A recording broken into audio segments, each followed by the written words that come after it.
Eu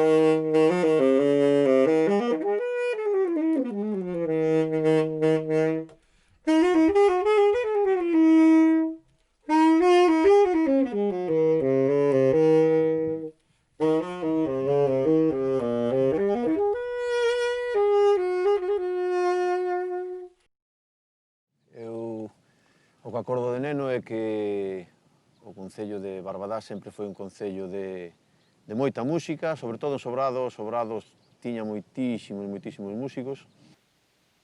Vamos a ver, eu penso que no Concello de Barbadás, e concretamente en Sobrado do Obispo, a tradición musical é moita, e aparte desde fai moitos anos. Hai muchísimos músicos, eu penso que non hai unha familia en Sobrado que non teña un músico, ou polo menos que non o tuvera. O meu abuelo, o pai do meu pai, tocaba na banda municipal de Ourense e tocaba o bombardino. Comentaban que era moi bo músico, un pouco disperso porque le gustaba la juerga e la cuchipanda, pero, bueno, moi bo profesional. Porque, non che digo, é que de cada casa había un e a dous, e a tres. Nós éramos 4 ou 5, éramos 4. Nos garibotes había outros 4 ou 5. E así aquí a xente, toda a casa era todo. En cada casa había un ou dous. Eu empecé a tocar, debían ser os 17 anos, os 16 ou 17 anos, porque antes aquilo non era tocar, aquilo era ir de paseo, a vir de paseo, tiraban, se íbamos a chantada, as castañas caían, íbamos dando a sacalle e os de atrás pejaban as castañas porque caíran, oía fame. Uns anos atrás reinou máis no pobo de Sobrado que ningún outro pobo do que é o Concello. Cousa que hai uns anos agora pa aquí pois se meteu pois outros povos como Barbadás agora a facer os seus cantos e música. Meu pai, Arsenio, empezou no mundo da música a edad moi temperá. Aprendeu solfeo antigamente no meu pueblo, en Sobrado do Obispo. Enseñábanse solfeo uns a outros. Ali, bueno, foi un pobo de tradición musical enorme. E cando tuvo edad, pois empezou a tocar, bueno, en diferentes formacións musicales hasta que calculo que, falando así un pouquiño de memoria, cando tiña sobre 20 e pico anos, pois empezou no circo e a partir de aí, bueno, pois un montón de historias musicales e personales, bueno. A miña familia considero que, en certo modo, tamén foron de algún tipo emigrantes, inda que non emigraron do país, emigraron pois da provincia, emigraron dos seus povos, emigraron pois non a un sitio concreto, senón pois andar por España co circo. O sea, o xeiqueo unha semana nunha provincia, outra semana en outra provincia, foron 30 anos. O circo facía un home, mamá querida. Se é que despois eu andaba cas orquestas por aquí, é como se estuvera xogando. A festa era no pobo de Par de Rubias, e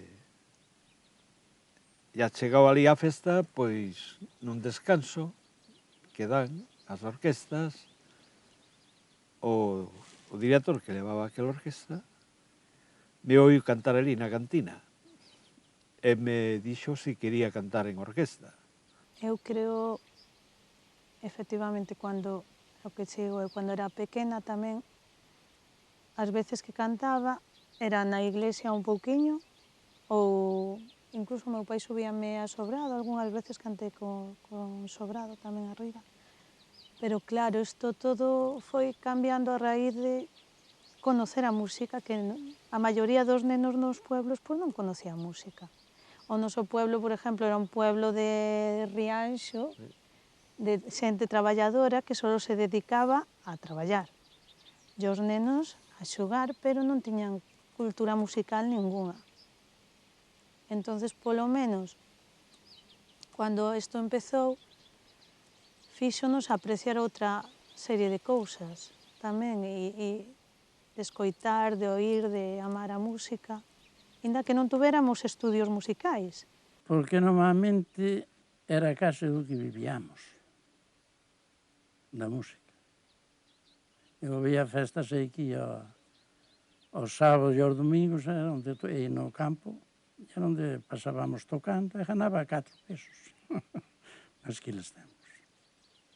En Sobrado hai, non sei como chamarlle, quizás a socorrida palabra de un sentimento de musical extraordinario. E viñan artistas de toda España. Ele dixeme que chegara a tocar incluso ca Lola Flores cando estaba empezando.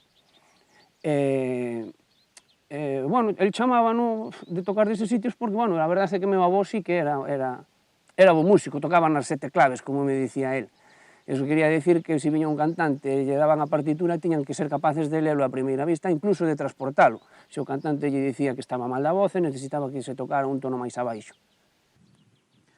Pois tiñamos que apañarnos entre nós, entre eu e o outro, facíamos a labor, porque hai quen toca, pero non sabe máis que aquelo, que tocar aquelo que toca. Non é como nós improvisamos onde seas, se fai falta, están pedindo un chotes, botaslle un chotes, están pedindo unha muñeira, botaslle a muñeira, e así.